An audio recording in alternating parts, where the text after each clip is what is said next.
I did very well. I was doing like, I think at one point, I was doing anywhere from like 10 to 15 grand a month in sales. Yeah. Okay. Got a question. I'm pretty sure this was on YouTube. You got a podcast episode on how you decided to start Canadian Protein? ? Would love to listen to it. So this is actually a little different than I think what you and I were just talking about on why I decided to start Canadian Protein. Literally, the reason why I decided to start Canadian Protein was because there was nothing available in the Canadian market. When I started working out and getting really involved in the gym, I wanted to get single amino acids or supplements or whatever and make my own shit with it. I wanted very specific protein. I didn't want to spend a lot of money for the types of protein that had a lot of, flash and bang, and you go to the protein shop or supplement store or whatever, and they've got like 84 different fucking types of ingredients in the protein, and they got 8 different types of protein. I wanted one type of protein for post-workout. I wanted one type of protein for the rest of the day and nighttime. So I wanted a whey isolate, and I wanted a micellar casein protein, a long-acting or long-digesting protein. Surprisingly, that shit was hard to get. Or you would find a hybrid. But when I'm dialing in my diet, I want very specific stuff. I want a pure creatine. I didn't want to pay up the ass for it. The majority of stuff on the market at that point in time was creatine that was with this and with that and with this and like 4 times the price because it had all this and that and this and that. So unfortunately, there was nothing available in the Canadian market. So I was always ordering from the U.S. When I was ordering from the U.S., I noticed that the quality was really shit. The shipping was a pain in the ass. Sometimes I'd get my shit, it'd be fucking opened. Sometimes I'd get my stuff, it'd be stuck at the border for a while. Depending on who you buy it from, sometimes there's duty on it, which is actually incorrect, but they just didn't realize that this product shouldn't have any duty. It was just a mess. It was a pain in the ass. So I was like, fuck this. I'm going to start my own thing, and I'm going to start... Actually, what I started doing before even I started my own thing was I started ordering in a lot more bulk so that I would have to order less and have less problems. And my buddies would buy it from me. So what I originally started to do was not even really make any money, but maybe for my fucking headache, I'd added a little bit of percentage on top of it, maybe like 5% or who knows what. But I would take the bulk amount that I would order and piecemeal it off to my friends that were also like I was working out with or whatever, right?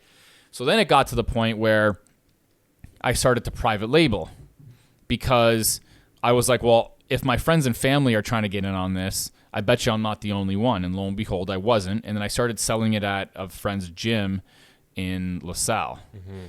Which is now Beach Walk on Front Road. And like I was selling a shit ton of it. So I think I was, and I'm pretty sure I was in school at the time. I had ended up dropping out of school, and I started a store on Dougal in the UPS Plaza across from A&W. So I opened up a supplement store. And at that point, I was like, decently known in the gym. I was actually like pretty big. I was bouncing downtown at the time, and so I was like decently known in like the fitness and nutrition world and around town. Like not crazy, but like some people knew me. And there was like a group of guys, right? You got you go to the gym and you're in this like there's a clique, right? Like so I'm in with the clique. So, and it was like an influential group of guys. So, I started a store.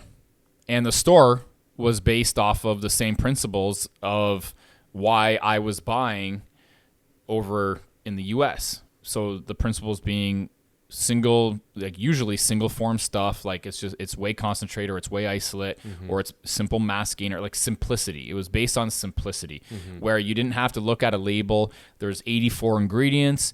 You didn't have to look at a label and wonder, okay, well, what kind of protein is better? Or, hey, this protein has all of the proteins in it.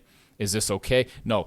What do you want your protein for? Post-workout? Okay, you get away isolate. Okay, you want your protein to last a lot longer, make you feel a little bit full. Maybe it's nighttime protein so that you're, the theory is you're digesting the protein over the course of like 6 to 8 hour periods, so you're not going into a catabolic state. Okay, you're going to get micellar casein. So it's an easy sell. Creatine, no flavor, just creatine. What can I use it with? Doesn't matter. Juice, doesn't fucking matter. So it was a very easy model to go with, right? Not complicated. It wasn't like all this R&D to produce a new product. So I ended up having it private labeled, and I was doing it in the same way that I was doing all of the other bulk stuff, where I was literally packaging it in the back of the store, and I was literally doing it in the beginning in large fucking Ziploc bags. I'm not even joking. And I had a label on it where it said like whey concentrate. And then it had like, I think at the time I only had like 3 flavors, where it was like chocolate, vanilla, and unflavored. So it was just like nothing in it.